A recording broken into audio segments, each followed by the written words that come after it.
Hivi Android ni mbovu?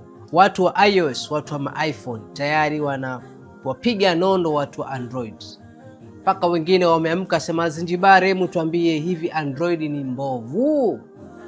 Kusema Android ni mbovu si kweli au sio sahihi, kwa sababu Android vile ilivyo imekusudiwa, yani imetengenezwa kusudi kuwa ni open system, yani system iliyo huru kuliko iOS. iOS imekuwa ni system ambayo imedhibitiwa, mtu huko huru kufanya vile unavyotaka, kubadilisha themes, kufanya hivi.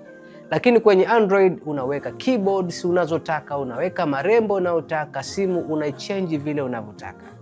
Kwa hiyo Android imekusudiwa ili tuseme kuwa system ni mbovu. Kwa mfano iOS leo atokee mtu aweze kupenya kwenye iOS, akiweza kupenya kwenye iOS, hapa tutasema kwamba iOS ni mbovu, kwa sababu iOS ilikusudiwa iwe strong, lakini Android ilikusudiwa iwe huru, na ndio uhuru unatokea. Sasa huu uhuru uliopo pia inasababisha wale mahackers au wezi kuwa rahisi kuichezesha, kwa sababu imetoa uhuru. Android si mbovu, Android ndivyo ilivyokusudiwa, ndivyo ilivyotengenezwa.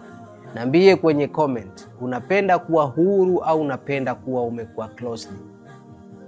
Kina Zinjibari Technology, kazi yangu ni kukwambia mambo ambayo huambiwi. Kama umependa video hii, nibonyeze like, na kama una swali ndio sehemu ya comment.